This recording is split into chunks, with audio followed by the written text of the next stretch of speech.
Assalamualaikum warahmatullahi wabarakatuh. Perkenalkan nama saya Nur Ananda dari Prodi Akuntansi NPM 23412025. Di video kali ini saya akan menjelaskan tentang analisis laporan keuangan.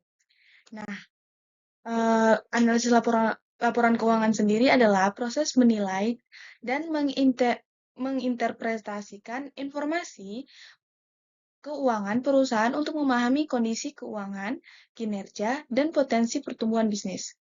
Tujuan utamanya adalah memberikan gambaran tentang kesehatan finansial dan membantu pengambilan keputusan bagi manajemen, investor, kreditor, dan pihak kepentingan lainnya.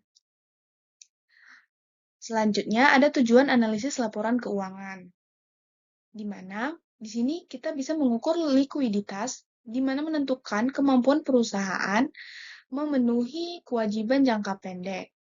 Yang kedua, menilai profitabilitas, yang di mana menganalisis seberapa efektif perusahaan menghasilkan laba. Yang ketiga, mengukur solvabilitas, memeriksa kemampuan perusahaan dan kewajiban jangka panjang. Jenis laporan keuangan sendiri, yang pertama itu ada laporan laba rugi, yang di mana mengukur pendapatan, biaya, dan laba bersih. Yang kedua, neraca, memberikan gambaran aset, kewajiban, dan ekuitas perusahaan. Yang ketiga, laporan arus kas, yang dimana menggambarkan aliran masuk dan keluar kas. Laporan perubahan ekuitas menunjukkan perubahan ekuitas dalam periode tertentu. Oke, selanjutnya ada metode analisis laporan keuangan, di mana metode analisis laporan keuangan sendiri terbagi menjadi 3 bagian. Yang pertama, analisis horizontal, analisis vertikal, dan analisis rasio. Nah, yang pertama saya akan menjelaskan analisis horizontal. Analisis horizontal itu eh, metode yang membandingkan data keuangan dari beberapa periode untuk mengidentifikasi tren pertumbuhan atau penurunan. Tujuannya untuk mengetahui perubahan absolut dan presentasi dari setiap akun keuangan dan mengidentifikasi pola pertumbuhan atau penurunan dalam pendapatan beban dan laba. Yang kedua itu analisis vertikal atau common size analysis. Metode ini biasanya menilai setiap elemen keuangan sebagai persentase dan total. Biasanya digunakan untuk laporan laba rugi dan neraca. Tujuannya untuk membandingkan kompensasi keuangan antara perusahaan atau antar periode dan melihat proporsi setiap akun terhadap total. Misalnya beban operasional terhadap total pendapatan.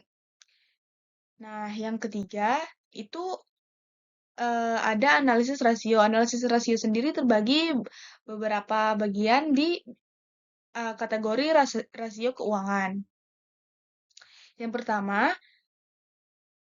rasio likuiditas. Rasio likuiditas itu mengukur kemampuan perusahaan untuk memenuhi kewajiban jangka pendek.